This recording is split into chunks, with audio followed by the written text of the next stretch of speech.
చేసుకొని நம்மை நாம் ஒப்பு கொடுத்து మనల్ని మనం అప్పగించుకొని நம்மை அறிக்கை செய்ய வேண்டியதாக இருக்கிறது. మనల్ని ఒప్పుకోవలసిందిగా ఉన్నది. அதுக்கு முன்பாக நாம் ஜெபம் செய்வோம். వాటికి ముందుగా మనం ప్రార్థన చేసుకుందాం. நேசிக்கிற మమ్మల్ని ప్రేమించి మంచి ప్రభువా, జీవన బలమాగియ కర్తావే, మాకు జీవము బలమైనటువంటి ప్రభువా, జీవం తండ్రి తగిపనే జీవాన్నిచ్చిన తండ్రి, வார்த்தையினாலும் எங்களை பெற்றெடுத்து వాక్యము చేతపడమని కానీ நீர் எங்களை தாயாவும் இருக்கிறேன் என்று நிரூபித்தவரே, మీరు మాకు తల్లిగాను ఉన్నారని నిరూపించిన వాడు உடைத்தோடும் புரிகிறோம். కృతజ్ఞత హృదయంతో స్తుతిస్తున్నాము తండ్రి. வார்த்தையை நாங்கள் கேட்டு మీ యొక్క వాక్యాన్ని మేము విని கீழ்ப்படுகிறோம் என்று அறிக்கை செய்து మేము లోబడుతున్నామని ఒప్పుకొని ஆனாலும் கீழ்ப்படியாமல் అయినప్పటికీ కూడా మేము లోబడకుండా துணிகரமான மீறுதல் செய்கிற எங்களை హానికరమైనటువంటి మీరుదలను చేసినటువంటి మమ్ములను மீண்டுமாக சமூகத்தில் அழைத்து வந்து ఇంకోసారి మీకు సముఖానికి మనం తీసుకొచ్చి எங்கள் குற்றங்களை எங்களுக்கு உணர்த்தி మా యొక్క కొరతలను మాకు గ్రహింపచేసి ஸ்தானத்தை எங்களுக்கு உணர்வு செய்து మా యొక్క స్థానాన్ని మాకు గ్రహింపచేసి உலகத்தை விட்டு பிரிந்து வர ఈ లోకాన్ని వదిలి మేము వేరే రావడానికి எங்களோட இடப்படுகிறீரே, మాతో మీరు సంచరిస్తున్నారే, ஒரு நன்றி செலுத்துகிறோம். అందుకొరకు మీ కోట్లాది కృతజ్ఞతలు చేస్తున్నాం. அதுக்காக இந்த நாளை நீர் எங்களை அழைத்து வந்த கிருபைக்காக நன்றி செலுத்துகிறோம். అందు నిమిత్తమై మీరు ఈ రోజు మనం తీసుకొచ్చిన బట్టి కృతజ్ఞతలు చేసుకుంటున్నాం. கர்த்தாவே, ప్రభువా, நீ உயிர்த்தெழுந்த நாளை మీరు పునరుత్థానుడై లేచిన ఈ యొక్క రోజును கர்த்தாவே நினைவு கூர்ந்து మేము దాని జ్ఞాపకం చేసుకుని நாங்களே சாட்சிகளாக இருக்கிறோம் என்ற விதமாக వాటికి మేమే సాక్షులుగా ఉన్నామనే విధముగా சபைக்குள் வந்திருக்கிறோம். సంఘ కూడికలకు వచ్చి ఉన్నాం. முடிவரை மாறாத பிரசனம் எங்கள் வேண்டும். ముగింపు వరకు మీకు వారిని ప్రసన్నత నడిపించండి. நாங்கள் செய்த எல்லா துணிகரமான அக்கிரமங்களையும் మేము చేసినటువంటి తునికరమైనటువంటి అతిక్రమములను அறிக்கை செய்து விட்டு விட்டு வெளியேற உதவி செய்யும். అన్నిటినీ వదిలిపెట్టి బయటికి రావడానికి సహాయం దయచేయండి. ஒப்புவிடுகிறோம். మేము అప్పగించుకుంటున్నాం. முடிவரை மாறாத பிரசனம் எங்களை ஆட்கொள்கிறோம். ముగింపు వరకు మారని ప్రసన్నత మమ్మల్ని పరిపాలించుకుంటాం. எல்லாவற்றையும் மீறிட்டு స్తుతులు ఘనత మహిమలన్నీ కూడా మీరు తీసుకున్నాండి. எல்லாவற்றையும் உயிர்த்தெழுந்த ஒரு குமாராகிய நாமத்தின் ஸ்தோத்திரத்தை மகிமைப்படுத்தி ஜெபிக்கிறோம். అన్నిటినీ పునరుద్ధరణిన మీ కుమారుడైన క్రిస్తామస్ నామములో స్తోత్రించి మహిమపరిచి ప్రార్థన చేస్తున్నాము తండ్రి. ఆమేన్. దేవుడు మిమ్మల్ని దీవించుగాక. ప్రభు మిమ్మల్ని అందరినీ కూడా ఆశీర్వదించుగాక. நாம் வார வாரம் தேவன் சமூகத்துல அறிக்கை செய்து கொண்டு வருகிறோம். వారం వారం మనమందరం దేవునికి సముఖంలో ఒప్పుకుంటూ వస్తూ ఉన్నాం. வீட்லயும் அறிக்கை செய்திருப்போம். ఇంట్లోనూ కూడా మనం ఒప్పుకొని వెళ్తాం. எப்பெல்லாம் அவர் சமூகத்துக்குள் நம்ம போறோமோ, ఎప్పుడెప్పుడంతా కూడా ఆయన సముఖంలో వెళ్తామో, ஜெபம் செய்வதற்கு, ప్రార్థన చేయడానికి, அவர் ஸ்தோத்திரிப்பதற்கு, ఆయన్ని స్తోత్రించడానికి, அவரோட காத்திருப்பதற்கு, ఆయనతో కూడా కాచుకొని ఉండడానికి, எந்த நேரத்திலும் அவர் சமூகத்துக்குள் நாம் செல்லும் பொழுது, ఏ సమయంలోనూ కూడా ఆయన సముఖంలో వెళ్ళినప్పుడు நாம் நம்மளுடைய குற்றங்களையும் மீறுதலையும் அறிக்கை செய்வோம். మనం మన యొక్క కుట్రలను మీరుదలను మనం ఒప్పుకుంటున్నాం. அந்த குற்றங்களும் மீறுதலும் மீண்டும் மீண்டும் நம்ம வாழ்க்கையில் நம்ம செய்கிற துணிகரமான அக்கிரமக்காரர்களாக தான் நாம் இருக்கிறோம். అదే కుట్రలను మీరుదలను అన్ని కూడా తిరిగి మన జీవితంలో ఒప్పుకునేటువంటి అతిక్రమకారులుగా మనం ఉంటూ ఉన్నాం. முற்றிலுமாக அதை நம்மளை விட்டு நீக்கி போட, పూర్తిగా మనల్ని తొలగించడానికి, தேவன் வைத்திருக்கும் வழியை பொறித்துக் கொண்டு, దేవుడు ఉంచినటువంటి మార్గము మనల్ని అమర్చుకొని, நம்மளை நாம் அதோடு கூட ஒன்றுபடுத்திக் கொண்டு, మనల్ని మనము వాటితో కూడా మనం ఐక్యత చెందుతున్నాం. அதை நாம் செயல்படுத்தி காமிக்க వాటిని మనం గ్రహించేసి చూపించాలి, ஒப்பு கொடுக்கணும். మనం అప్పగించుకుంటూ ఉన్నాం. அதனால எல்லாரும் ஒரு நிமிஷம் అందు నిమిత్తమే అందరూ కూడా முழு இதயத்தோடும், పూర్ణ హృదయముతోను, முழு ஆத்மாவோடும், పూర్ణ ఆత్మతోను, முழு பலத்தோடும், పూర్ణ బలముతోను தேவன் கிட்ட எல்லாரும் ஒரு மீறுதல்கள், துணிகரமான அக்கிரமத்தை அறிக்கை செய்வது. దేవుని దగ్గర మీ యొక్క మీరుదలను, తునికరమైనటువంటి అతిక్రమలను ఒప్పుకోనండి. ஒரு நிமிஷம் எல்லாரும் செய்வோம். ఒక్క నిమిషము అందరూ ఒప్పుకుందాం.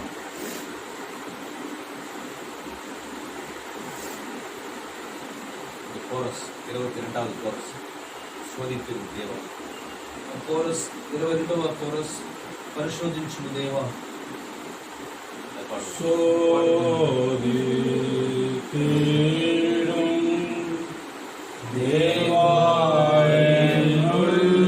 தேவாயுள்ளத்தை ஆய்ந்திடும்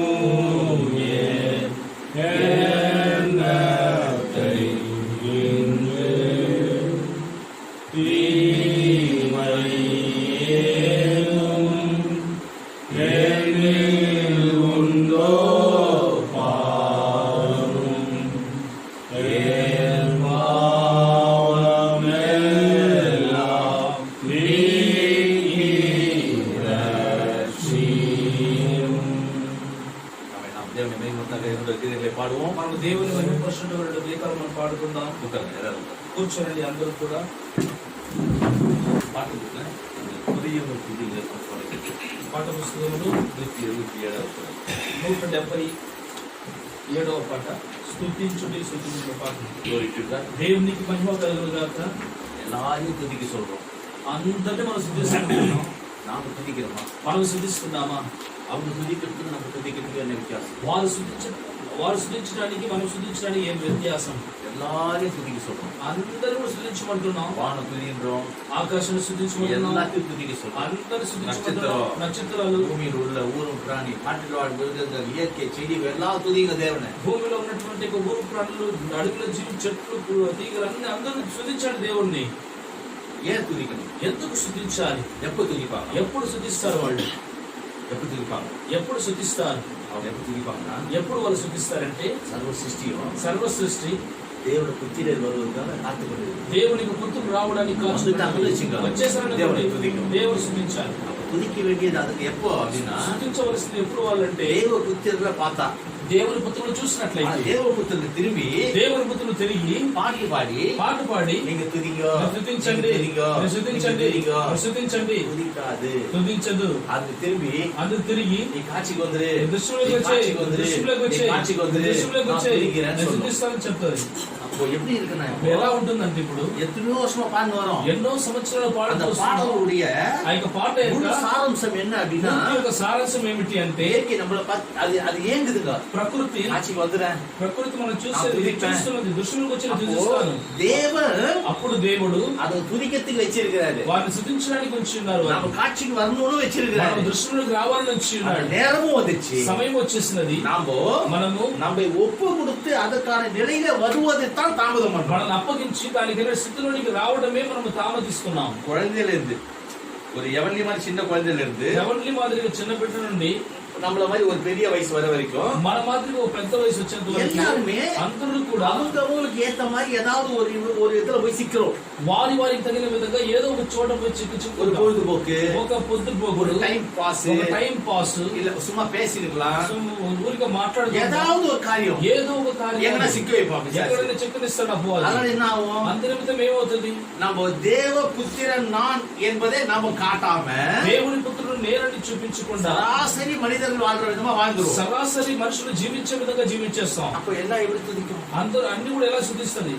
காட்சி రాలేదే, வந்துற నువ్వు వచ్చేయి, துதிக்க నేను శుద్ధిస్తాను. சர்வ சிருஷ்டியும் ஏங்கி தவிக்கிறது எழுதுகிறாரு. సర్వ సృష్టి పరాపిస్తున్నది யாருக்காக தெரியுது? ఎవరి కొరకు సతమతమవుతున్నాయి? தேவ புத்திரன் தானே. దేవుని పుత్రుడికి కొరకు தேவ புத்திரன் திரும்பி நீங்க துதிங்கன்னு சொல்லாதீங்க. దేవునికి పుత్రుడు తిరిగి శుద్ధించండి అని చెప్పకండి. காட்சிக்கு வந்தா మన దృశ్యంలో அது என்ன செய்யும்? అవేం చేస్తుంది? துதிக்கும், శుద్ధిస్తుంది. அதான் கிறிஸ்துன்னு சொன்னார் தாமஸ் பேர். క్రీస్తుని చెప్పాడు తామస్. எல்லாரும் கிறிஸ்து பேட்ஜ் போட்டுக்கிறதுல இல்ல. అంటే అందరూ కూడా వెంటనే క్రీస్తుని బ్యాడ్జ్ వేసుకోవడం లేదు. எதுல இருக்குது? వేట్లో ఉన్నది.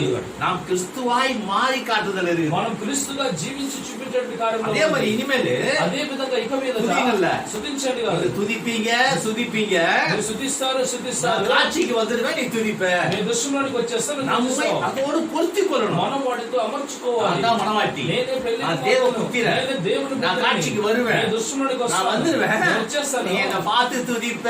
నువ్వు నన్ను చూసి శుద్ధిస్తావు. இயற்கைக்கு சொல்லணும். అంటే ప్రకృతికి చెప్పాలి. தொட்டு అంటే బాధపడకు. కాட்சிకి வந்துருவேன். దృశ్యంలోకి వచ్చేసాను. நான் தேவ புத்திரன். నేను దేవుని పుత్రుడిని வெளிப்படுத்துறேன், బయలుపరుస్తాను. நீ துதிக்க போற శుద్ధిస్తపడుతుంది చూడు. அந்த நிலைக்கு நம்மளை பொருத்தி கொள்ளணும். ఆ విధంగా మనము ఆ స్థితికి మనం అమర్చుకోవాలి. தான் நம்ம ஸ்தானத்தை உணர்ந்து செயல்படுவது. అదే మన యొక్క స్థానాన్ని గ్రహించుకొని మనం క్రియేట్ చేయడం. ஸ்தானத்தை உணர செய்வது தேவன் எதுக்காக? స్థానాన్ని గ్రహింప చేయడం దేవుడు ఎందుకు కొరకు? கேட்டுட்டு వినేసి வீட்டுக்கு போயிட்டு ఇంటికి వెళ్ళి அடுத்த வாரி கேட்டுட்டு ఇంకోసారి విని வீட்டுக்கு போயிட்டு ఇంటికి அப்படியே వెళ్ళి இருப்பது இல்லையா? అలాగే ఉండడానికి செயல்படுவதுக்கு தானே. క్రియేట్ చేయడానికి కదా. ஒரு காரியம் சொல்லி ఒక கொடுக்குறாங்க, కార్యం చెప్పనిస్తున్నాడంటే அது செய்யணும். అది చెయ్యాలి. அதான விஷயம். అదే కదా విషయం. இப்போ நம்ம கூட நம்ம பிள்ளைகளுக்கு ஏதாவது ஒரு காரியம் வாங்கி கொடுப்போம். మనం కూడా ఏదో ఒక కార్యం ஒரு నోట్, ఒక ஒரு பேனா. ఒక పెన్ను ஆஹா வாங்கி கொடுத்தீங்க, வாங்கி வச்சீங்க என்ன செய்வோம்? తీసి ఇచ్చారని తీసి పెట్టుకున్నట్లయితే ఏమి ప్రయోజనం? இன்னொரு பேனா வாங்கி கொடுங்களேன். ఇంకో పెన్ తీసుకోండి, ఇంకో నోట్ వాంగి కొడుతున్నా. ఇంకో నోట్ బుక్ என்ன சொல்லுவோம் நம்ம? ఏమి చెబుతాం మనం? முதல்ல அந்த நோட்லயே அந்த பேனாவையும் எழுது, మొదటిగా ఇక పెన్ ఇక నోట్లో రాయి, அப்புறம் வாங்கி தரேன். ఇంకోసారి இதுதான் தேவன். ఇదే దేవుడు. நான் முதல்ல ஸ்தானத்துக்கு வா. మొదటిగా స్థానంలోకి రా. அப்ப நம்மள தேவன் எப்படி நம்மள கொண்டு போறாருன்னா, ఇప్పుడు దేవుడు మనం ఎలా తీసుకెళ్తున్నాడంటే, நீ உணர்ந்து கொண்டியா? నువ్వు గ్రహించుకున్నావా? நீ நின்று, నువ్వు నిలబడి కాశీ వద్ద నిల్లు. దృష్టిలోకి నిలబడు. நீ உணர்ந்து கொண்டதை செயல்படுத்து. గ్రహించుకున్నది నువ్వు క్రియేట్ చేయి. உணர்ந்து கொண்டதை செயல்படுத்தாமல் గ్రహించుకున్నది క్రియేట్ చేయకుండా இன்னொரு வாட்டி உணர்ந்து கொள்ள போற. போறேன், ఇంకోసారి గ్రహించబోతున్నాను, இன்னொரு வாட்டி உணர்ந்து கொள்ள போறேன். ఇంకోసారి గ్రహించుకోబోతున్నాను. எத்தனை வாட்டி தான் உணர்ந்து கொண்டே இருக்கு? ఎన్నిసార్లు మీరు గ్రహించుకుంటూ ఉంటారు? செயல்படும். క్రియ చేయాలి. அதான் தேவன் பிரியம். అదే దేవుడు ఆశపడుతున్నాడు. అలాగ క్రియ சர்வ చేస్తున్నాడు. சிருஷ்டியும் தானாய் துதிக்கும். సర్వ సృష్టి తానుగా స్తుతించు. ஏன்னா நீங்க யாரா தன்னை வெளிப்படுத்துகிறீங்க? ఎందుకంటే ఎవరిగా తనను మీరు దేవుని బయలుపరుచుకుంటున్నారు, దేవుని పుత్రులుగా మీరు బయలుపరుచుకుంటారు. అప్పుడు ఏమి చేస్తుంది ప్రకృతి? తానుగా స్తుతిస్తుంది. வந்து விட்டார்கள். వచ్చేసారు. சர்வ சிருஷ்டியும் துதிக்கும். సర్వ సృష్టి స్తుతిస్తుంది. அதனால అందు నిమిత్తమై பாடல் கூட நமக்கு ఈ యొక్క పాటలు కూడా మనకి நம்மளுடைய ஸ்தானத்தை உணர்த்துகிறதா இருக்கிறபடினால, అంటే ఈ యొక్క పాట కూడా మనకి దేవుని యొక్క మనకి స్థానాన్ని మనకు గ్రహిస్తున్నటువంటి ఉన్నందున நம்ம உணர்ந்து நன்றி சொல்லிட்டு, మనం గ్రహించుకొని కృతజ్ఞతలు తెలియజేసి, நான் தான் அது, నేనే అది, நான் வந்துட்டேன், నేను వచ్చేసాను, நீ காட்சிக்கு நீ துதிக்க போறப்பா ఇక మీద దృష్టిలోకి నేను వచ్చి స్తుతించబోతున్నా చూడు அப்படின்றத అలానది அதுக்கு உணர்த்துவோம். దాన్ని గ్రహించుకుందాం. நாம அதனால நம்ம ஸ்தானத்தை உணர்ந்து கொண்ட ஒரு பாடல் பாடுவோம். మన స్థానాన్ని గ్రహించుకున్నటువంటి ఒక పాటను మనం పాడుకుందాం. ஜீவ கிரீடம். జీవ కిరీటమే మనం పాడుకుందాం. ஜீவ கிரீடமே நாம் சூடிய நேரமே, ஜீவிக்கின்ற சபை நாமே எழும்பி விட்டோமே. ஜீவ கிரீடமே நாம் சூடிய நேரமே, ஜீவிக்கின்ற சபை நாமே எழும்பி விட்டோமே. ஜீவன் தாமே மரணத்தையே விழுங்கி விட்டதே, மரண பயம் நம்மை விட்டு நீங்கி விட்டதே. ஜீவன் தாமே மரணத்தையே விழுங்கி விட்டதே, மரண பயம் நம்மை விட்டு நீங்கி விட்டதே. ஜீவிக்கின்ற ஆதாமும் செய்தி கண்டாரே, ஜீவிக்கின்ற ஆதாமும் செய்தி கண்டாரே. அந்த செய்தி புரிந்து அறிந்ததாலே நாமே வாழ்வே, அந்த செய்தி புரிந்து அறிந்ததாலே நாமே வாழ்வே. ஜீவ கிரீடமே நாம் சுடிய நேரமே, ஜீவிக்கின்ற சபை நாமே எழும்பி விட்டோமே. ஜீவ கிரீடமே நாம் சுடிய நேரமே, ஜீவிக்கின்ற சபை நாமே எழும்பி விட்டோமே. பிதாவான மகனுக்குள்ள வார்த்தை இருக்குது, குமாரனாம் தாமஸ்குள்ளும் வார்த்தை இருக்குது. பிதாவான மகனுக்குள்ள வார்த்தை இருக்குது, குமாரனாம் தாமஸ்குள்ளும் வார்த்தை இருக்குது. அந்த இருவருக்குள் இருக்கும் வார்த்தை நமக்குள் இருப்பதா, அந்த இருவருக்குள் இருக்கும் வார்த்தை நமக்குள் இருப்பதா. யோவான் 14:20 சரித்திரமாச்சு, யோவான் 14:20 சரித்திரமாச்சு. ஜீவ கிரீடமே நாம் சூடிய நேரமே, ஜீவிக்கின்ற சபை நாமே எழும்பி விட்டோமே. ஜீவ கிரீடமே நாம் சூடிய நேரமே, ஜீவிக்கின்ற சபை நாமே எழும்பி விட்டோமே. ஆக விழுந்த உரிமை பத்திரம் பெற்று விட்டாரே, அதை அன்பு யோவான் நம்மிடமே தந்து விட்டாரே. ஆக விழுந்த உரிமை பத்திரம் பெற்று விட்டாரே, அதை அன்பு யோவான் நம்மிடமே தந்து விட்டாரே. வார்த்தை கொண்டு நம்மை நாமே ஜெயித்து விட்டாரே, வார்த்தை கொண்டு நம்மை நாமே ஜெயித்து விட்டாரே. இனி நமது வார்த்தை பிரிப்பித்து உலகை அசைக்குமே, இனி நமது வார்த்தை பிரிப்பித்து உலகை அசைக்குமே. ஜீவ கிரீடமே நாம் சுடிய நேரமே, ஜீவிக்கின்ற சபை நாமே எழும்பி விட்டோமே. ஜீவ கிரீடமே நாம் சுடிய நேரமே, ஜீவிக்கின்ற சபை நாமே எழும்பி விட்டோமே. புருஷ ஸ்திரீகள் உருவங்களில் கடைசி நாட்களில் இயேசு கிறிஸ்து நடமாடும் தீர்க்க தரிசனம். புருஷ ஸ்திரீகள் உருவங்களில் கடைசி நாட்களில் இயேசு கிறிஸ்து நடமாடும் தீர்க்க தரிசனம். ஏசாவின் பர்வதத்தை நியாயம் தீர்க்கவே, ஏசாவின் பர்வதத்தை நியாயம் தீர்க்கவே. சியோனிலே வந்து விட்ட ரட்சகர் நாமே, சியோனிலே வந்து விட்ட ரட்சகர் நாமே. ஜீவ கிரீடமே நாம் சுடிய நேரமே, ஜீவிக்கின்ற சபை நாமே எழும்பி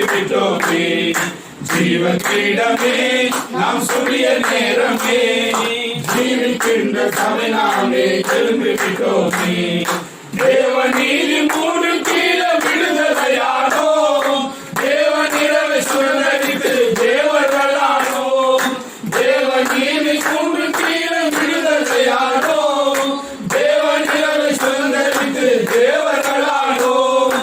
ஏழி திடீர் முழக்க சத்தம் நம்மில் தவித்ததா, ஏழி திடீர் முழக்க சத்தம் நம்மில் தவித்ததா. யோவான் 14:12 நம்மில் காண்கிறார், யோவான் 14:12 நம்மில் காண்கிறார். ஜீவ கிரீடமே நாம் சுடிய நேரமே, ஜீவிக்கின்ற சபை நாமே எழும்பிவிட்டோமே. ஜீவ கிரீடமே நாம் சுடிய நேரமே, ஜீவிக்கின்ற சபை நாமே எழும்பிவிட்டோமே. தேவனுடைய செயல்முறையில் வாழ்ந்து காட்டுவோம், சர்வாயுத வர்க்கத்தை கழித்துக் கொள்ளுவோம். தேவனுடைய செயல்முறையில் வாழ்ந்து காட்டுவோம், சர்வாயுத வர்க்கத்தை கழித்துக் கொள்ளுவோம். 5ஆம் பரிமாணத்திலே வெற்றி வீழ்த்துவோம், 5ஆம் பரிமாணத்திலே வெற்றி வீழ்த்துவோம். நாம் 7ஆம் பரிமாணத்தில் நுழைந்து கொள்ளுவோம், நாம் 7ஆம் பரிமாணத்தில் நுழைந்து கொள்ளுவோம். ஜீவ கிரீடமே நாம் சுடிய நேரமே, ஜீவிக்கின்ற சபை நாமே எழும்பிவிட்டோமே. ஜீவ கிரீடமே நாம் சுடிய நேரமே, ஜீவிக்கின்ற சபை நாமே எழும்பிவிட்டோமே. దేవునికి మహిమ కలుగును.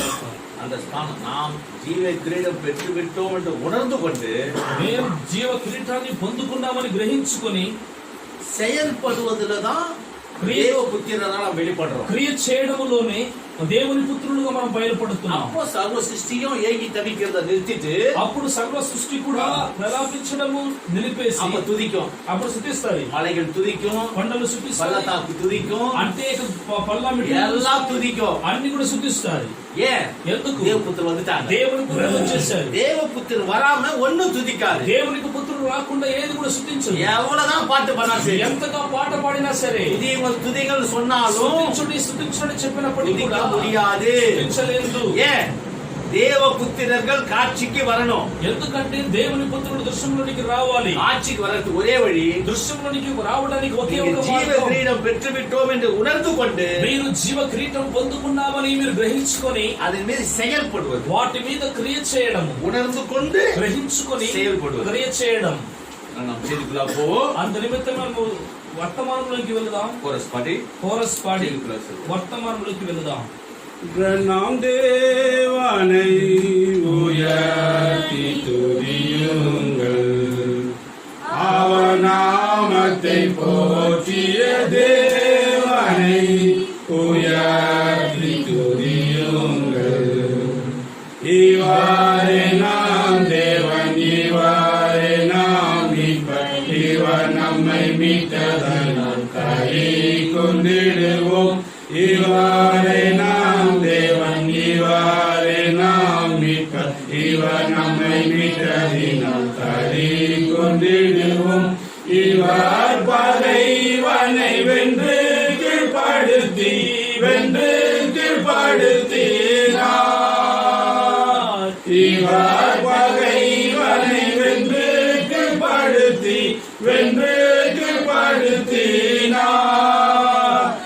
நாம் தேவனை உயர்த்தி துதியுங்கள், அவர் நாமத்தை போற்றிய தேவனை உயர்த்தி துதியுங்கள். கர்த்தரையே நம்பி சத்தியம் கை கொண்ட உத்தம ஜாதியை உட்பிரவேசியுங்கள். கர்த்தரையே நம்பி சத்தியம் கை கொண்ட உத்தம ஜாதியை உட்பிரவேசியுங்கள். பக்தருக்கென்று பலத்த நகரம் உண்டு, பக்தருக்கென்று பலத்த நகரம் உண்டு. நாம் தேவனை உயர்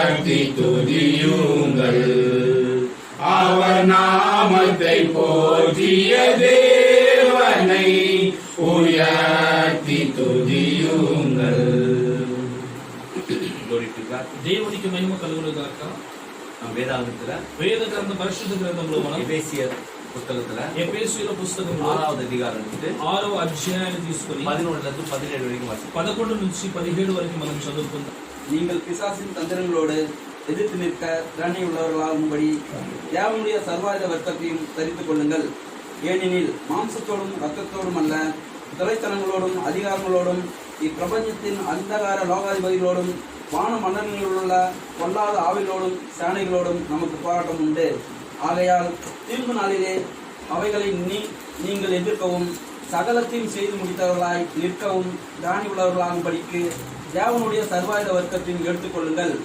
சத்தியம் என்னும் கச்சையை உங்கள் அறையில் கட்டினவர்களாயும் நீதி என்னும் மார்க்கவசத்தை தரித்தவர்களாயும் சமாதானத்தின் சுவிசேஷத்திற்குரிய ஆயத்தம் என்னும் பாதரட்சியை கால்களிலே தொடுத்தவர்களாயும் பொல்லாங்கன் எரியும் அக்னிஸ்தங்களெல்லாம் அவித்து போடத்தக்கதாய் எல்லாவற்றுக்கும் மேலாக விசுவாசம் என்னும் கேடகத்தை பிடித்து கொண்டவர்களாயும் நில்லுங்கள். இரட்சண்யம் என்னும் தலைச்சிராவையும் தேவ வசனமாகிய ஆவியின் பட்டயத்தையும் எடுத்துக்கொள்ளுங்கள். ஆமென். ఎఫెసీయులకు రాసిన పత్రిక 6వ అధ్యాయము వాక్యములు 11 మొదలుకొని 17 వాక్యములు మనం చదువుకుందాం.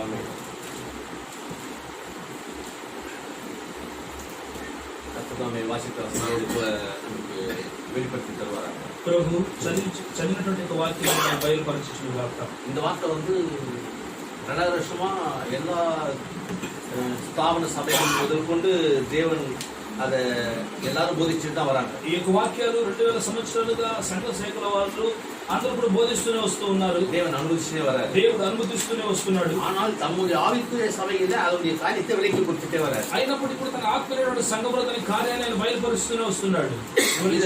இந்த வார்த்தை வந்து நம்ம மனவாளன் தாமஸ் வந்து சொல்லி இருக்கிறார். ఈ యొక్క వాక్యం వచ్చి మన యొక్క పెళ్లి కుమారుడు థామస్ సహోదరుడు చెప్పి ఉన్నాడు. நம்மளும் சொல்றோம். మనం కూడా చెబుతున్నాం. என்ன சொல்றோம்? ఏమి చెబుతున్నామంటే సర్వాయుధ వర్గం తెచ్చిங்க. సర్వాంగ కవచము ధరించుకోండి. அதுதான் ஒரு நல்லது. అదే మీకు మంచిది. அதை வைத்து దానించుకొని உங்களுக்கு சண்டை எங்க இருக்குதுன்னா మీకు యుద్ధం ఎక్కడ ఉందంటే வான மண்டலத்துல இருக்கிற பொல்லாத ஆவிகளின் சேனைகளோட உங்களுக்கு சண்டை இருக்குது. ఆకాశ మండలంలో ఉన్నటువంటి అపవిత్ర ఆత్మలతోను శరీరతోను మీకు యుద్ధం ఉన్నది. అంత నిమిత్తమై நீங்க என்ன பண்ணணும்? ఏమి చేయాలి? దేవుడి సర్వాయుధ వర్గం తెచ్చి దేవునికి సర్వాంగ కవచాన్ని ధరించుకోవాలి. రక్షణ తలసీరా పోవాలి. రక్షణని శిరస్త్రాన్ని ధరించుకోవాలి. నీతిలోనికి కవచాన్ని ధరించుకొని సత్యం ఇడకచ్చియం సచ్చినటువంటి దారుడు సమాధానమైన సువిశేషతుల పాదరక్ష పోటు సమాధానమైన సువిశేష పాదరక్షము ధరించుకొని ఆవిని పట్టేకెత్తి ఆత్మ ఖడ్గాన్ని తీసుకొని విశ్వాసం కేడైతే పిడితేవలా విశ్వాసం కేడయాన్ని పట్టుకున్నట్లుగా அந்த வான மண்டலத்துல பொல்லாத ஆவிகளுக்கு எதிர்த்து நில்லுங்கள். ఆకాశ మండలంలో ఉన్నటువంటి అపవిత్ర ఆత్మలకు ఎదురు నిలబడండి. இதை எல்லாரும் சொல்வாங்க. అందరూ కూడా చెప్తారు. ஒண்ணே மட்டும் இதுல இருக்குது. யாரும் சொல்ல மாட்டாங்க. ఒకటి మాత్రం వీటిలో ఉన్నది யாராலையும் சொல்ல முடியாது. ఎవ్వరి వల్ల కూడా చెప్పని కాదు. என்னன்னு பாத்தீங்கன்னா ఏమని చూస్తున్నా இதெல்லாம் எப்ப நடக்குமா? ఇవన్నీ కూడా ఎప్పుడు జరుగుతుందంట? தீங்கு நாளிலே எழுதி வச்சுக்கிறேன். అంటే అది எதிர்க்கிற வேதத்துல అంటే யார் మీద சுட்டி காட்ட மாட்டாங்க. ఎవ్వరు కూడా చూపించరు. 2000 வருஷமா தீங்கு நாள் வந்துச்சா? అంటే 2000 సంవత్సరాలు ఆపదలు వచ్చినాయా? தீங்கு நாள் எப்போ வரும்? ఆపదలు ఎప్పుడు వస్తాయి? கர்த்தருடைய பெரிதும் பயங்கரமான நாள் வருகிறதுக்கு முன்னே. అంటే ప్రభు యొక్క భయంకరమైనటువంటి రోజు రాకమునుపే நான் உங்களுக்கு எலியா தீர்க்கதரிசி அனுப்பிவிட வாக்கு கொடுத்துக்கிறேன். నేను మీకు చోటికి ఎలియా ప్రవక్తను పంపిస్తారు వాగ్దానం பெரிதும் చేశాడు. பயங்கரமான நாள் வரதுக்கு முன்னாடி எலியா வந்துடணும். ఆ యొక్క పెద్ద మహాదినము ఆ యొక్క దినము రాకమునకు మునుపు ఎలియా వచ్చేయాలి. எலியா வந்துட்டு போயிட்டாருன்னா ఎలియా వచ్చి వెళ్ళిపోయినట్లయితే அப்படின்னா வரணும். அப்போ ఏమి రావాలప్పుడు? பெரிதும் பயங்கரமான நாள். అది ఎంత భయంకరమైన రోజు రావాలి. தீங்கு நாள். ఆ రోజే அந்த நாள் தான் தீங்கு நாள். ఆ రోజే ఆపద్దినము. அந்த தீங்கு நாள் தான் ఆ యొక్క ఆపద్దినములే யோவேல்ல சொல்றார். యోవేలు చెబుతున్నాడు. யோவேல் எடுங்க. யோவேல் 2 యోవేలు 2 తీసుకోండి. அது 2வது வசனத்தை படிங்க. 1வது வசனத்தையே படிச்சுட்டு அதுல 2வது வசனம் வந்தாலே கரெக்டா வரும். படிங்க. சீயோனிலே எக்காலம் ஊதுங்கள், என் பரிசுத்த பர்வதத்திலே எச்சரிக்கும் சத்தமிடுங்கள். தேசத்தின் குடிகள் எல்லாம் தத்தளிக்க கடவர்கள். ஏனெனில் கர்த்தருடைய நாள் வருகிறது, அது சமீபமா இருக்கிறது. அது இருளும் அந்தகாரமான நாள், அது மப்பும் அந்தாரமான நாள். போது நிறுத்துங்க. ஆமென். அது கர்த்தருடைய நாள் வருகிறது, அது சமீபத்திருக்கிறது. అది ప్రభు యొక్క దినం వచ్చుచున్నది, అది శీఘ్రముగా ఉన్నది. அது இருளும் அந்தகாரமான நாள், மப்பும் அந்தாரமான நாள். అది అంధకారముగా ఉండును, మహాంధకారముగా ఉండును. கர்த்தருடைய நாள் ஆசீர்வாதம் சொல்லணும். అంటే ప్రభు యొక్క దినము ఆశీర్వాదమే కదా చెప్పాలి. மப்பும் அந்தாரமான நாள், అది అంధకార దినము, இருளும் அந்தகாரமான நாள். మహాంధకారము గమ్మును அத சொல்லி అలాంటి చెప్పి சியோனில் எச்சரிக்கை என்றது. సియోను కొండ మీద బాకా ఊదుడి, హెచ్చరిక నాదం ఊదుడి. சியோனிலே எக்காலம் ஊதுங்க. సియోనులో బాకా ఊదుడి. என் பரிசுத்த பர்வதத்திலே నా పరిశుద్ధ పర్వతముల మీద எச்சரிப்பின் சத்தம் செய். హెచ్చరిక నాదము చేయుడి. தேசத்தின் குடிகள் தத்தளிப்பாங்க. దేశపు జనులు అది వచ్చుదురనియు, தீங்கு நாளா இல்லனா ఆ యొక్క ఆపద్దినము அவங்க లేకపోయినట్లయితే ஏன் தத்தளிக்கணும்? వారు ఎందుకు మీరు ప్రార్థించాలి? தத்தளிக்கிறாங்கல்ல. అంటే వారు தீங்கு நாளா? అది భయంకరమైన దినమా? தீங்கு நாளு అది ఆపద్దినము தத்தளிக்கணும். అంటే వాళ్ళు அப்போ అప్పుడు அவருடைய பரிசுத்த அந்த அந்த அந்த அந்த பரிசுத்த பர்வதத்துக்கு எச்சரிக்கை சத்தம் ఆ கொடுக்கிறார். యొక్క పరిశుద్ధ పర్వతం మీద హెచ్చరిక నాదములు அந்த చేస్తున్నాడు. சீயோன் சொல்லி సియోనును చెప్పి, சீயோனிலே எக்காலம் ஊதுங்கள். సియోనులో బాకా ఊదుడి. என் பரிசுத்த பர்வதத்தை எச்சரிப்பின் சத்தம். నా యొక్క పరిశుద్ధ పర్వతం మీద ఆ యొక్క హెచ్చరిక నాదము ఊదుడి. என்ன எச்சரிப்ப? ఏమి హెచ్చరించేస్తారు? நீங்க பாருங்க, మీరు చూడండి, உலகம் தத்தளிக்குது. ఈ లోకం అది తీగ నాள். అది ఆపద్దినము, அது மப்பும் மந்தாரமான நாள், అది అంధకార దినము, இருளும் அந்தகாரமான நாள். మహాంధకారము దినము. அந்த நாள்ல ఆ యొక్క దినములలో ஒரு ஜனம் வரும். ఒక జనం వస్తుంది. இதுக்கு முன்னாடி இல்ல, இதுக்கு அந்த மாதிரி கிடையாது. ఇంతకు ముందు అలా లేదు, ఇక మీదట అది లేదంట. நான் படிக்கிறேன் பாருங்க. నేను చదువుతున్నాను చూడండి, பாருங்க, చూడండి.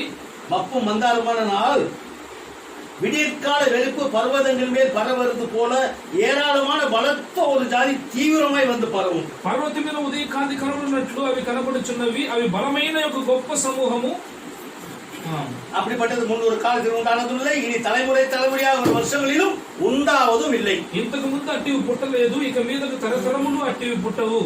இது எப்ப நடக்குதுன்னா, ఇది ఎప్పుడు జరుగుతుందంటే கர்த்தருடைய பயங்கரமான நாள்ல நடக்குது. ప్రభు యొక్క మహాదినములు జరుగుతుంది. அந்த ஜனம் வரப்போகுது, ఆ జనము రాబోతుంది பயங்கரமான நாள்ல. భయంకరమైన రోజుల్లో அந்த ஜனத்தை பார்த்து ఆ యొక్క జనమును அது చూసి, சீயோன் சொல்லிட்டு, அது சீயோன்னு அந்த చెప్పి, சீயோன் ஜனத்துக்கு எச்சரிக்கை சத்தம் ఆ கொடுக்கிறார். యొక్క సియోను జనమును హెచ్చరిక నాదమును చెబుతున్నాడు. ஜாக்கிரதை, నువ్వు జాగ్రత్త, உலகம் எல்லாம் தத்தளிப்பாங்க. ఈ లోకం సతమతమవుతుంది. அது தீங்கு நாள் அவங்களுக்கு. అది వారికి அப்ப நீ என்ன பண்ணணும்? ఏమి తెలుసు చేయాలి? சர்வாயுத வர்க்கத்தை தரிச்சுக்கொள். సర్వాంగ కవచాలు ధరించుకో. ஏன்னா உங்க சண்டை எங்க இருக்கு? ఎందుకంటే నీకు యుద్ధం ఎక్కడున్నది? இந்த தீங்கு நாள்ல இருக்கிற பூமி அவங்க மனிதர்களோட அல்ல, ఆపద్దినములో ఉన్నటువంటి భూమిలో ఉన్న మనుషులు, வான மண்டலத்தில் உள்ள ఆకాశ మండలం பொல்லாத சேனைகளோட உங்களுக்கு சண்டை கொடுக்கு. పవిత్ర ఆత్మ సేనలతో మీకు యుద్ధం ఉన్నది. நீங்க சண்டை போட வேண்டிய இடத்தை திருப்புறாரு. మీరు యుద్ధం చేయాల్సిన స్థలాన్ని తిరుగుతూ ఉన్నాడు. இங்க பூமி கிடையாது, ఇక భూమి కాదు. இது அந்த அவங்க தத்தளிப்பாங்க. వారు సతమతమవుతారు. அவங்க திரும்பி சண்டை போட்டோம்னா తిరిగి వాళ్ళు యుద్ధం చేయాలంటే தத்தளிப்பை கொடுப்பது யாரோ அங்க போய் முட்டிட்டு இருப்பாங்க. ఆపద్దినము ఎవరు ఇస్తారో వారి దగ్గర వాళ్ళు நம்ம ఉంటారు. வேதம் அப்படி சொல்லி, మనకు గ్రంథం అలా చెప్పలేదు. அது பயங்கரமான நாள். అది భయంకరమైన దినం. அது தத்தளிப்பாங்க. వాళ్ళు ஆனா సతమతమవుతారు. உனக்கு சண்டை வேற இடம். కానీ నీకు యుద్ధము వేరే చోటని చూపిస్తూ ఉన్నాడు. அப்ப అలర్ట్ ఆయినమే. మనం అలర్ట్ అవ్వాలి. ఎందుకు? ஏன் எச்சரி நமக்கு என்ன கொடுக்குறாரு? మనకి హెచ్చరిక సత్తం. హెచ్చరిక నాదం. எச்சரிக்கையை விட்டுட்டோம்னா హెచ్చరికను వదిలిపెట్టినట్లయితే நம்ம வீட்டுக்கு போயிடுவோம். మనం పడిపోతాం. அப்ப ஒருத்தர் என்ன செய்யணும்? ఒక్కొక్కడు ఏం చేయాలి? நான் சர்வாயுத வரைக்கும் தரிச்சுக்கணுமா? సర్వాంగ కవచాలు ధరించుకోవాలి. சந்தோஷம், ప్రేమ, సమాధానం, సంతోషం, సమాధానం, ఇచ్చేడకం, అంటే జీవబ్రహ్మం, சாந்தம், శాంతం, தயவு, దయ, நற்குணம், మంచి நீடிய பொறுமை, దీర్ఘశాంతం. இது எப்போதைய சிந்தையில் ஓடினே இருக்கணும். అంటే ఎప్పుడు కూడా ఇది మైండ్ లో நான் వెళ్తూ கடைக்கு ఉండాలి. போறேன், கடைக்கு வரேன். నేను అంగడికి వెళ్తాను వస్తున్నాను. நான் வெளியே வேலைக்கு போறேன், வரேன். నేను బయటికి పనికి వెళ్తాను వస్తున్నాను. நான் ஒருத்தர் உதவி செய்ய போறேன், வரேன். నేను ఒక సహాయం చేయడానికి వస్తున్నాను. బస్సులో పోరా వరా. బస్సులో వెళ్తాను ట్రైన్లో వస్తున్నాను. పోరా వరా. ట్రైన్లో వెళ్తాను బైక్లో వస్తున్నాను. పోరా వరా. బైక్లో వెళ్తున్నాను వయల్ వస్తున్నాను. వేலைக்கு போறேன். అంటే పొలానికి వెళ్తున్నాను. நான் கம்ப்யூட்டர் வேலை செய்யறேன். నేను కంప్యూటర్ పని చేస్తాను. நான் சென்ட்ரல் கவர்மெண்ட் வேலை செய்யறேன். సెంట్రల్ గవర్నమెంట్ పని நான் చేస్తాను. ஸ்டேட் வேலை செய்யறேன். నేను స్టేట్ పని நான் చేస్తాను. பொது சேவை செய்யறேன். నేను பொது சேவை நம்மதுல இல்ல. అంటే పొదు సేవలో లేదు. இந்த மாதிரி எந்த வேலை வேணா செய்யுங்க. అంటే ఇవి ఏ పని చేయండి. ஆனா అయినా வேதம் சொல்லிச்சு, గ్రంథం చెప్పేసి எச்சரிக்கை சத்தம் இது. హెచ్చరిక నాదం మీకు சர்வாயுத வரைக்கும் தரிச்சுக்கணும். సర్వాంగ కవచం ధరించుకోవాలి. இந்த அந்த 9 தன்மைகளையும் ఆ యొక్క 9 లక్షణములను உங்கள் இருதயத்திலும் உங்கள் சிந்தையிலும் இடைவிடாம நின்னுட்டே இருக்கணும். నీ హృదయంలో నీకు మనసులోను అది వదిలిపెట్టకుండా నిలబడుతుంది. யாராவது ஒருத்தர் எதிர்க்க வராங்களா? ఎవరో ఒకరు ఎదురుగా వస్తున్నారా? அவங்க எதுக்கு வராங்கன்னா వారు ఎదురుగా వస్తున్నారు. ஒரே ஒரு காரியத்துக்கு தான் பிசாசு அனுப்புறான். ఒకే ఒక కార్యానికి అపవాది పంపిస్తున్నాడు. யார வேணா எடுத்துக்கலாம். ఎవరైనా అడగవచ్చు. இப்போ கிஃப்டாவோ எவன்லியோ நானோ நீங்களோ யார் வேணாலும் சரி, గిఫ్టాలో హెవెన్లీలో నేను మీరు ఎవరైనా సరే ஒரு கடைக்கு போறோம், ఒక అంగడికి வரோம், వెళ్తున్నాం, ஒரு వస్తున్నాం, ஆள் வந்து ஒருத்தர் பேசுறாரு, ఒక మనిషి మాట్లాడుతున్నాడు. அப்ப என்ன செய்யறோம்? మనం ఏం చేయాలి? వెంటనే எதுக்கு வராரு தெரியுமா? ఎందుకు వస్తున్నాడు తెలుసా? వాడు அன்பு, சந்தோஷம், சமாதானம், இச்சேடகம், சாந்தம், தயவு, நற்குணம். ప్రేమ, సంతోషము, సమాధానము, దీర్ఘశాంతము, ఆ యొక్క దీర్ఘశాంతము మంచి లక్షణం. நீடிய பொறுமை. దాని దీర్ఘశాంతం இந்த தேவனுடைய குணத்தை எந்த குணத்தை நாம் காட்ட முடியாதபடி అంటే దేవునికి ఏ యొక్క లక్షణాలను మనం చూపించకూడనట్లుగా அதை உடைச்சிட்டு దాన్ని పగలగొట్టి பிசாசுடைய தன்மையை காட்டத்தக்கதா అపవాదిక లక్షణాలను చూపించినట్లుగా நம்மளை தூண்டுகிறார் என்பதுதான் பார்க்கணும். ఆయన మనల్ని ప్రోత్సహిస్తున్నాడనే మనం చూడాలి. வசனம் சொல்லிச்சு, వాక్యం చెబుతుంది. எச்சரிப்பின் சத்தம். హెచ్చరిక రాగం. நீ சண்டை போட வேண்டியது வானமண்டலத்தில் பொல்லாத ஆவிகளோட. మీరు యుద్ధం చేయవలసినది ఆకాశమండలము అపవిత్ర ఆత్మలతో. வர மனிதன் என்பவன் వచ్చే మనిషి అన్నవాడు அவன் தீங்கு நாள்ல இருக்கிறவன். వాడు ఆపత్తిలో ఉన్నటువంటి వాడు. அவனுக்கும் தேவனுக்கும் பங்கு இல்ல. వానికి దేవునికి పాలిభాగం. ஆனா நமக்கு தேவனுக்கு பங்கு இருக்கு. మనకి దేవునికి పాలిభాగం. நாம் யாருடைய பாகம்? మన ఎవరికి భాగం? தேவனுடைய வார்த்தையில் ஒரு பாகம். దేవునికి వాక్యములో ఒక భాగం. நாம் தேவனில் ஒரு பாகம். దేవునిలో మనం ఒక భాగం. நம்ம அந்த ஸ்தானத்துக்கு வரதுக்கு మనము ఆ యొక్క స్థానంలోకి రావడానికి இந்த தீங்கு நாளில் இருக்கிற மனிதர்களை தேவன் ఏ உபயோகப்படுத்துகிறார். ఆపత్ దినములో ఉన్నటువంటి మనుషులను దేవుడు ఉపయోగిస్తున్నాడు. இதுதானா? ఎందుకుదేనా? நம்ம என்ன காட்டியிருந்தோம்? మనం ఏం చూపించాలి? சர்வாயுத வர்க்கத்திலிருந்து ஒன்று எடுத்து போடணும். సర్వాంగ కవచములను చూడు తీసేయాలి. அந்த வார்த்தை அவர் பேசுற நம்மளுக்கு எந்த அன்பு அவங்க மேல குலைச்சி ஒரு எரிச்சல் ஏற்பட்டா, ఆ యొక్క ప్రేమ లేకుండా ఈ మంటలు కలిగించినట్లయితే நீங்க அப்பயே புரிஞ்சுக்க வேண்டியதான். అప్పుడే మీరు అర్థం చేసుకోవాల్సిందే. எரிச்சல் வருது అంటే మంట వస్తున్నది, சந்தோஷம் சமாதானம் கொலையுது. సంతోషం సమాధానం అసమవుతున్నది. அப்ப இந்த குணத்தை கொலைச்சு பொறுத்த வராதா தாவி? అంటే ఈ యొక్క గుణ లక్షణాన్ని తీసుకొని చేయడానికి వస్తున్నాడు ఈ ఆత్మ. சகல நன்மைக்கு ஏறிக்குதேப்பா. సకల మంచి కొరకు జరుగుతుంది రాయబడిందేవా. என்ன வந்தாலும் என்ன நேரிட்டாலும் ఏమొచ్చినా ఏమి జరిగినా ஏதோ உங்களை தீங்கு எதையோ ஒன்று பாதிக்க விடாத ஏறிக்கிறார். ఏదో బాధించడం రాయబడిందివా. இப்படி இது எழுதிக்குதே நான் அவர்கிட்ட சொல்ல ஆரம்பிக்கிறோம். ఇలాగూ రాయబడింది చెప్ప ప్రారంభించాను. அந்த విధமா தான் நீங்க உங்களை காத்துக்கொள்ளணும். ఆ విధంగా మనం కాచుకోవాలి. அதான் சர்வாயுத வர்க்கத்தை అదే సర్వాంగ కవచం ధరించుకోవడం. இங்க வேதத்தம் சொல்லப்பட்டது, எபேசியர்ல சொல்லப்பட்டது. వేద గ్రంథములో ఎఫెసీయులకు చెప్పబడినది ரட்சணியனோ தலைசீராவியும் రక్షణ అనేటువంటి பாட்டு பாடுறோம். ఏ కిరీటం మనం పొందుకున్నాం పాట நாம் పాడుతున్నాం. ஜீவ கிரீடம் அணிஞ்சு கொள்றோம். జీవ కిరీటాన్ని మనం పొందుకుంటున్నాం. நம்ம பெற்றுக்கொண்டுட்டோம். మనం పొందుకున్నాం. எப்ப கொடுத்தாரு? ఎప్పుడు ఇచ్చాడు? எப்போ பிதாவையும் குமாரனையும் பிரிச்சு கொடுத்தாரோ ఎప్పుడు తండ్రిని కుమారుని వేరు చేసి ఇచ్చాడు? அப்படியே கொடுத்துட்டாரு. అప్పుడే ఇచ్చేసాడు. நம்ம ஜீவ கிரீடம் பெற்றுட்டோம். మనం జీవ కిరీటాన్ని పొందుకున్నాం. அது ரட்சணியனோ தலைசீரான. అది రక్షణలోని ரட்சணம் என்பது రక్షణ అన్నది ரட்சிப்பு. రక్షణ நமக்கு வெறும் ரட்சிப்பு மட்டும் இல்ல, మనకు ఒట్టి రక్షణ మాత్రం కాదు. நமக்கு ரட்சிப்பும் கூட మనకు రక్షణతో కూడా சரீர மீட்பு, శరీర విమోచన ரெண்டு போதிச்சு. రెండు వచ్చేసినది. இப்போ கிஃப்டா சின்ன பொண்ணு வச்சுங்களேன். గిఫ్ట్ చిన్నమే అనుకోండి. இப்போ அவர் ரட்சிப்பம் பெற்றுட்டா, రక్షణ மீட்பு పొందుకున్నాడు, பெற்றுட்டா, విమోచన పొందుకున్నది. அப்படின்னா అలా అంటే அவர் உணர்ந்து கொள்ளணும். அதை గ్రహించుకోవాలి. ఆమె இப்போ நாம பெரியவங்க, మనం పెద్దవాళ్ళం, நாம உணர்ந்து கொள்றோம். మనం గ్రహించుకుంటున్నాం. அவ சின்ன பொண்ணு, ఆమె அவ உணர்ந்து கொள்வா. గ్రహించుకుంటది. ஆனாலும் ரெண்டு பேரும் செயல்படுவதில் தடை இருந்தா இரண்டு பேரும் ஏமாந்து போயிடும். అయినప్పటికీ కూడా క్రియ చేయడంలో ఇద్దరు అడ్డున్నట్లయితే ఇద్దరు ఏమర్చబడిపోతాం. இங்க எல்லாரும் செயல்படணும். ఇక్కడ అందరూ కూడా క్రియ చేయాలి. ரட்சணன் தலைசீரானா? రక్షణ తలశ్రయం అంటే நம்ம ரட்சிப்பு, రక్షణ, மீட்பு கொடுத்துட்டாரு. విమోచన ఇచ్చేసి இதெல்லாம் நம்ம கிரீடமா அணிஞ்சுக்கிறோம். ఇవన్నీ కూడా గ్రహీతంలో పెట్టుకుంటున్నాం. எனக்காக தேவன் నా కొరకు దేవుడు என்ன செய்தாரோ அந்த நீதி நம்ம எடுத்து சொல்லணும். ఏమి చేశాడో ఇక నీతిని మనం அது చెప్పాలి. நமக்கு கிரீடம். అది మనకు కిరీటము. இது ఎவ்வளவு பெரிய வாக்கியம். ఎంత పెద్ద వాక్య ధన్యత. ரட்சணன் தலைசீரான் சாதா రక్షణ சொல்லிட்டு తలశ్రమని సాధన చెప్పండి. தலைசீரானா ஒரு தலைபா கட்டுவாங்கல்ல, అంటే తలశ్రమ తలగుడ్డ కూడా அதனால అందు నిమిత్తం யாராவது எதனா தலையில தச்சா ఎవరైనా ఎవరు తలలో తలలో పడాలి. తలలో పడదు. ஏன்? ఎందుకు தலை சீரா இது காத்துக்கொள்ளு. అంటే తల కాచుకుంటుంది కిరీటం. இங்க நமக்கு என்ன சீரா கொடுக்குறாரு? మనకేం ఇక్కడ శిలా ఇస్తున్నాడు? ரட்சணம் என்னும் தலை சீரா அணிஞ்சுக்கொள்ளு. తలశ్రీసనం. அப்ப ரட்சணம்னா என்ன? రక్షణ అంటే ఏమిటి? அப்ப தேவன் அவருடைய குமாரனா அனுப்பி பஸ்கா பலியா மரிக்க செய்து, దేవుడు తనకి కుమారుని పంపి పస్కా బలిగా అప్పగింపజేసి, அவர் குமாரனை எழுப்பி பிராணம் எழுப்பி சரீர மீட்புக்காக பாவ நிவாரண பலியில முதலாக மரிக்க ఆయన செய்து, కుమారుని లేపి ఒక బ్రహ్మమునికి శరీర విమోచనగా మొదటి మేకపిల్లగా మరణింపజేసి, அவர் ఆయన பாவ நிவாரண பலியில் இரண்டாவதாக அவர் குமாரன் தாமசை எழுப்பி மரிக்க செய்தது. పరిహారత బలిగా ఆ కుమారుడిగా తామసుని మరి మరణింపజేసి, அப்ப அந்த மூன்று நபர்கள் மரித்து உயிர்த்தல் செய்தது மூலமாக ఆ యొక్క మూడు వ్యక్తులు మరణించి పునరుత్థానం చేయడం ద్వారా நமக்கு என்ன விதமான நீதி கொடுக்கிறாரு? మనకి ఏ విధమైన నీతి ఇచ్చి ఉన్నాడు? அவன் ஆத்மா தொட முடியாது, ఆత్మను ముట్టలేడు, சரீரத்தை தொட முடியாது, శరీరాన్ని ముట్టలేడు, குற்றப்படுத்த முடியாது. నిన్ను కుట్ర చేయలేడు.